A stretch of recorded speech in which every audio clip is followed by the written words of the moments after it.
Erin with the TMC Newsroom, and I'm joined today by Mike Weissman, President of Home P&A. Welcome, Mike.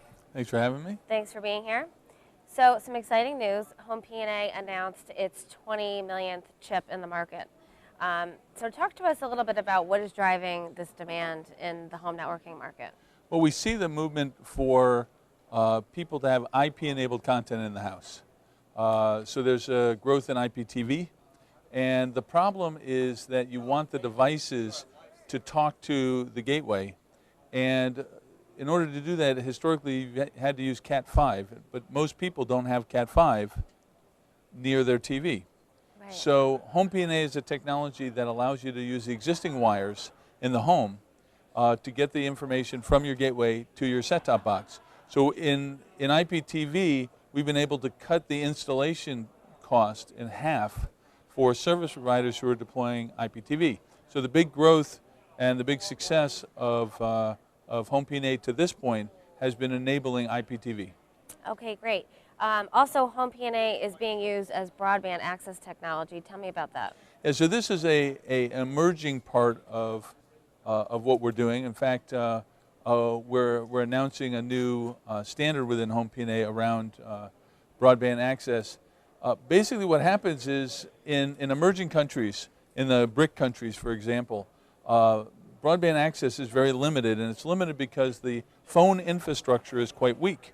And if you can use the existing coax infrastructure, you can get very high performance. So Home P&A is being used as what they call a last mile technology, or technology within a multi-dwelling environment to provide broadband access and triple play services up to apartment buildings. Mm-hmm. So it's a very different application than the home networking that we've been used to. And this new MDU standard that we've come out with is going to double the performance over what's been on the market today. Okay, excellent. And why is Home P&A the right solution? In the broadband access market, if you look at the emerging markets, they have two problems. One is they tend to be undercapitalized, so they don't have the money to put heavy investments in. And number two, they tend to have very low ARPU, very low cost per subscriber.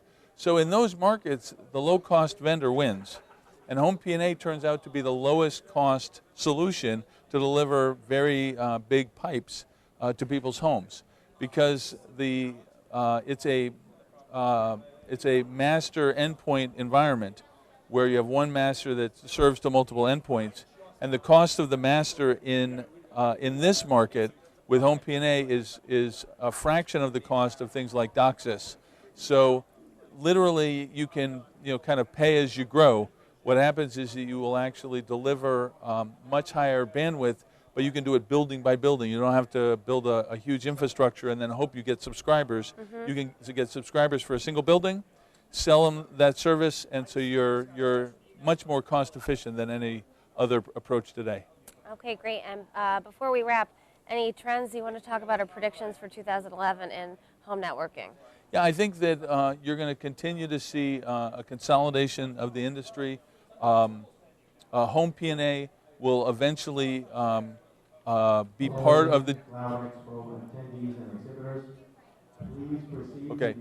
Home P&A is a mature standard.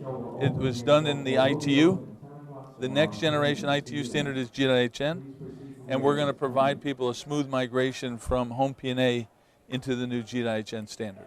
Okay, well, thank you, Mike. I've been speaking with Mike Weissman, President of Home P&A. I'm Erin with the TMC Newsroom. Thanks for watching.